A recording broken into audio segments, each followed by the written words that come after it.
Well, howdy, folks. Thanks for tuning in today. For those of you that are new to the channel, my name is Jonah. Thanks for tuning in to today's video. Wanted to discuss a concept. Since yesterday's video, I discussed kind of getting ready for 2023 and how to plan for it to the best of your ability so you can have a successful year. This year I wanted to talk about something that we're all going to run into. The remainder of this year and everyday life is just the concept of setbacks and failures. What made me really want to dive into this today is I actually, past few days, I've been a little bit ill. I've had some bit of stomach trouble, so wasn't able to actually go to the gym this morning, which was a little bit depressing. Woke up and was a little bit sad. I just got up and just really was not feeling well at all, and knew that if I went to the gym, my workout would have been severely limited to what I could do, and also just it would not have put 100% in. So I consider that kind of a setback, but also learning that it's much better to take a break and let your body recuperate so that you can go back in and give it 100%. So I'm still planning on going to the gym tomorrow. But I will gauge that when I wake up in the morning. I'm feeling a lot better today, though, honestly, than I did yesterday. So with that context in mind, I really wanted to discuss setbacks, failures, and how to view them.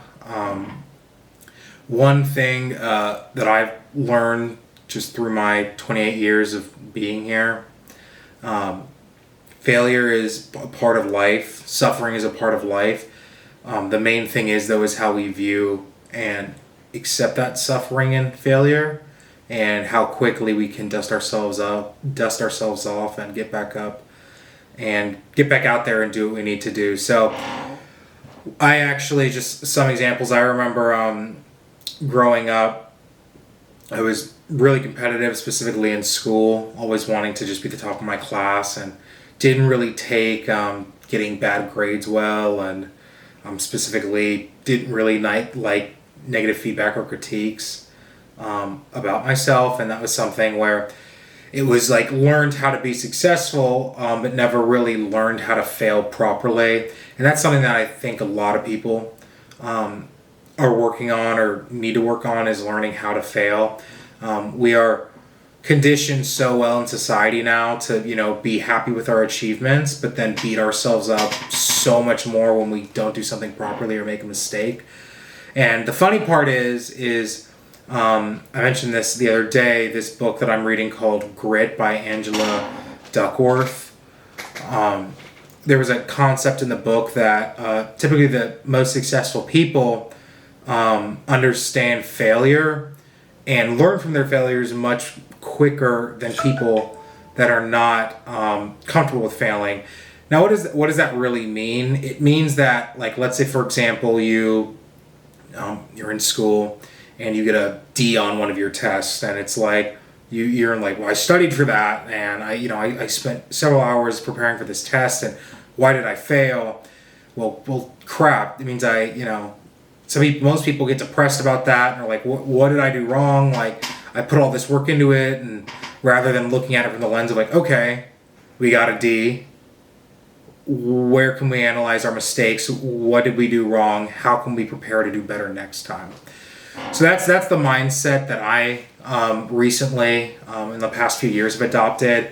I actually love, I don't love to fail, but when I fail, it's kind of a blessing in disguise, because it's one of the greatest growth opportunities you have if you use it properly. So you can learn from your achievements and whatnot. You definitely learn from your successes, but typically more often than not, you actually learn from your failures more so. So for me, for example, when I started for my initial weight loss journey, I lost about 80 pounds in a year, which I was really proud of. But when I got down to, I think it was like 250 pounds, I was kind of like looking at myself in the mirror and comparing my photos to what I looked earlier, and I was like, this is not exactly what I wanted to do with the weight loss goals that I was pursuing. I was trying to focus more on like wanting to either maintain or build muscle while also losing fat, and that's difficult to do. And the funny part was, I when I started this, I didn't really know exactly what I was doing other than you need to be in a caloric deficit. I didn't understand, the quality of the nutrients that you're putting into your body, how important protein is, things like that. Funny enough, I ended up doing a lot of research because I felt like I was failing myself with this weight loss. It's like, yes, I lost overall mass, but it's not the mass I was wanting to lose per se. So did a lot of research and started to look into specifically hypertrophy training, nutrition, how to optimize all of that, and then kind of just came to the conclusion it's better to lose weight slowly than trying to just drop a ton of weight at one time. Now if you let's say you're 20-30 pounds overweight, yeah, you can drop that weight in a month or 2, 3 months, and it's okay. But realistically, the slower you lose weight, the better the result typically, just because either A, you maintain all the muscle that you have, B, you have the potential of actually gaining more muscle, and C, you feel better. Honestly, right now I'm not eating at this ridiculous caloric deficit like I did initially. I'm doing it consciously, eating at certain times of the day, making sure that I'm getting the amount of protein that I need to maintain and help build muscle.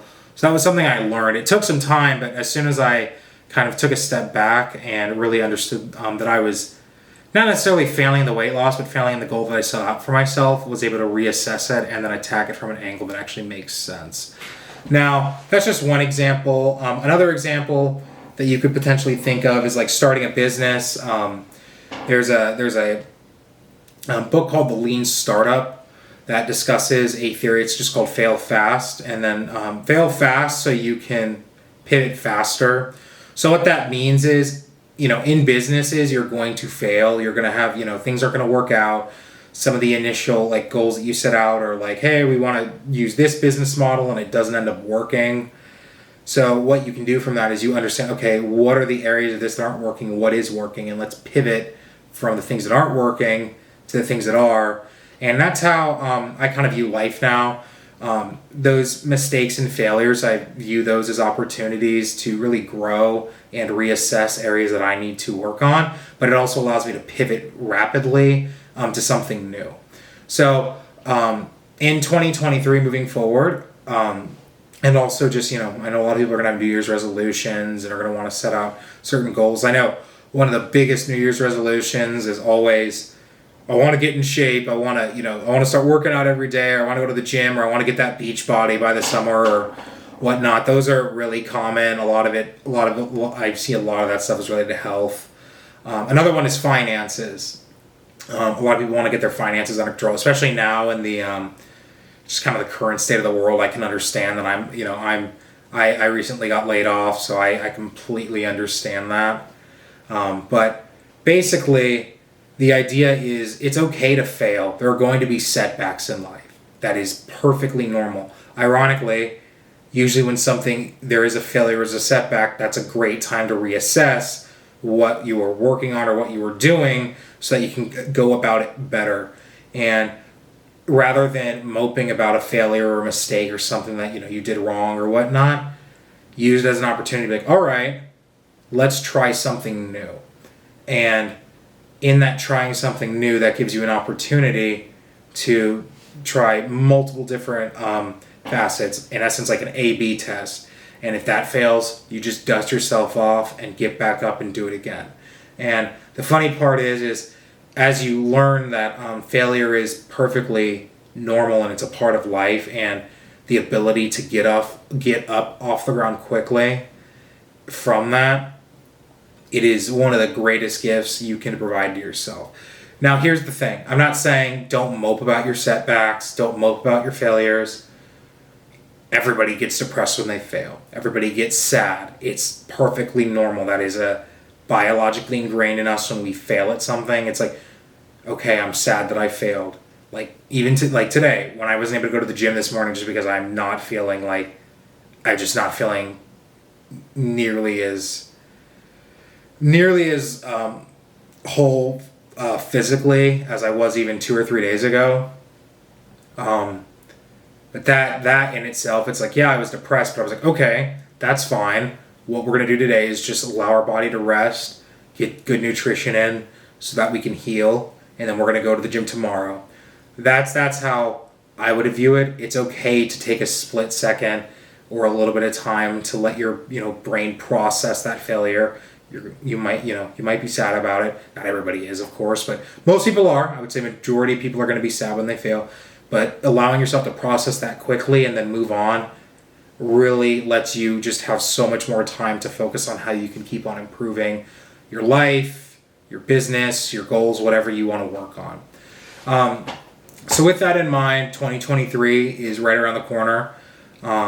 So don't be afraid to fail. And if you're going to fail, fail fast. And then just be prepared to pivot.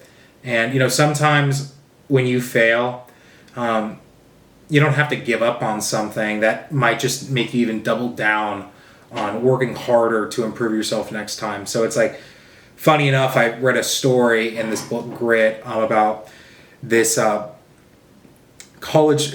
They're an associate professor now, but basically they were failing horribly in biology. I mean, their first test they got back was a D, and I think the second one was a C. And then eventually, basically their professor was informing them, like, you should drop the class to save your GPA. Ironically, this person was so set on proving that they could do this that they busted their butt and ended up getting, I believe it was like a B plus or an A minus or an A on the final exam, which ended up giving them an overall B in the course. So, failing doesn't have to be a bad thing. It really can push you to see how far you can go, but it also can push you really to learn quickly and really see how far you can stretch yourself and how fast you can get back up off the ground when it feels like you've been beaten. So with that in mind, I hope you all embrace those failures that you are going to run into. And I'm not saying it as like in any conceited form, like you're going to run into failures. No, I'm saying it as like we all run into failures. I've never met anybody in my entire life that's perfect. That does not exist. If somebody claims to be perfect, they are full of it, honestly. So it's okay to fail. And if you are going to fail, just remember, dust yourself back up, dust yourself off, get back up, and, just keep going forward. We've got this. We're going to work together. So thanks for tuning in today, and I look forward to speaking with you tomorrow.